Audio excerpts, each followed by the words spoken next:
Joining us is former Reagan economic advisor Art Laffer. Art, thanks for being here this morning. You're not blurry-eyed. You're awake and ready to go. Rip and ready. I mean, I have my cocoa caffeine, so there I am. Oh my! Well, apparently the president's up and ready to go as well, because he has been actively tweeting already this morning. So the question we're asking is, can tax reform really get done this year, Art? Sure it can, but I wanted to get that tipper one. I've got the answer to that. People who stand up in a canoe. They're the best tippers. No, wow. Just joking. Wow. No, he can get it done. He can get it done. Morning. Oh, hello, Steve. Hi, Michael. How are you guys? Hi, Art. If they narrow their focus, make it a corporate tax rate reduction, and drop it by a lot, they can get it done right away. I think Mnuchin is very much on this track, and I'm very pleased with the way he's handling the issue and the way Cohen is. It's the right thing to do. Just get that one issue through, and you will get this economy growing very rapidly. But when you look at the struggle with health care, that does lead some to believe that there might be a rough road ahead if you can't get health care done. But not in tax cuts. I mean, I don't think it's true there, but the healthcare one is very tough. But if you just said everywhere in the tax code where it says 35%, put in 15%, and let that be the whole bill, you would really solve the problem, and you'll not have a deficit either. If it's so easy, though, Art, I go back to something that Governor Mike Huckabee said to me last week, and he said they should have started out with tax reform and then gone to health care reform if it's such a shoo-in. Well, they should have done it that way. I mean, that's the way we did it back in the 80s, and you know, that's the way it should be. And it was a shoo-in in the 80s. Look at the votes that Reagan got for the first tax bill and the second tax bill. It was a shoo-in. We got bipartisan support. And if we'd have started with a tax bill and just had that, and get rid of this nonsense border adjustment tax, get rid of this nonsense, the pay-fors, all of that, just do the tax cuts, and you'll have the plenty of revenue coming in. They want to jump in here, Art. Hi, Art. Good morning. Let him jump.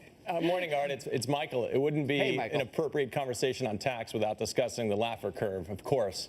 If you look at the 2003 Bush tax cuts, the presumption was that revenue would drop in the forward 5 years by $317 billion. Not only did the GDP lift make up for that, but it added another 77.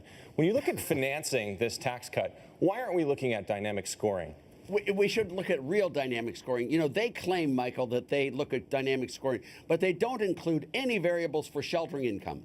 They don't include any variables for the composition of business form for paying your taxes. They don't include any variables for elimination of tax evasion. They don't look at any variables that look at the location of production coming back from abroad. And lastly, the killer, they don't look at any variables for secondary, tertiary, and quaternary taxes. If you cut the corporate tax, you're going to increase payroll taxes, income taxes, sales taxes, property, and then last but not least, they don't look at any of the effects on state and local governments. This is where these tax things pay for themselves many times over, and this whole nonsense of pay for is really holding America back and stopping the middle class from getting jobs. All right, well then let's talk about growth, because Secretary Mnuchin keeps talking about 3% growth, but we've really grown at 2% since 2009, and Goldman Sachs told its clients that essentially, ideally we'll end up getting tax legislation done next year, not this year, early next year, and said that 0.3% is what you could expect the increase in growth. So what do you make of this 3%?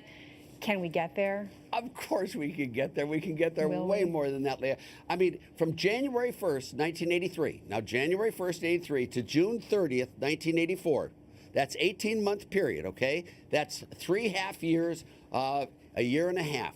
During that period, real GDP in the United States grew by 12%, at a little bit less than 8% per annum growth rates for a year and a half. You know, that changes the ballgame totally. But Art, then why isn't the White House aiming higher? I mean, Steve, 3% growth, what's that? I mean, does that even get us back to normal? Why should you forecast higher when you're going to win with the high market 3%? Everyone else is so pessimistic. I think the White House is playing it very well. All right, Steve? Yeah, what Paul Ryan should have done is put in 4% growth, which is easily achievable, and by golly, we'd be swimming in surpluses today. One of the things that's going to be hit if we just do the corporate is you're leaving out people, even though this would help people enormously.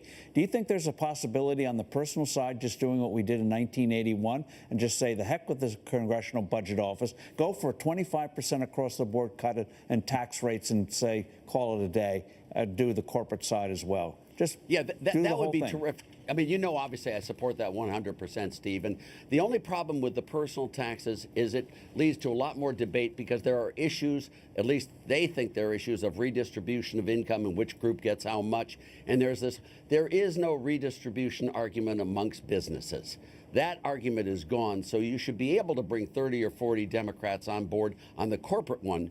I think we'd have a very difficult time getting any Democrats this time on a personal income tax. We have to wait until we shellac them in the next election, and then we'll be able to get all of them on board, just like we did in the '86 Tax Act. Art, there's $2 trillion sitting abroad. What's your view on repatriation of that foreign tax, and what's your view on bonus depreciation of capital goods? Yeah, now the foreign one is one of the ones that they don't have forecasted in any of these dynamic scoring things. They clearly don't.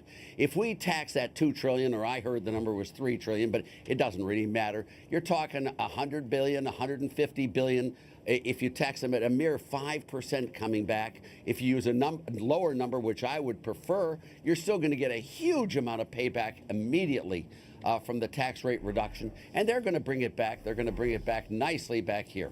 And by the way, we're going to become the tax haven for the rest of the world. If we get down to 15%, we'll have inversions coming into the U.S., not going out. Wouldn't that be something? All right, well, Art, there were reports last week that White House Chief Strategist Steve Bannon was advocating a 40% top tax rate. Secretary Mnuchin denied those claims. Listen.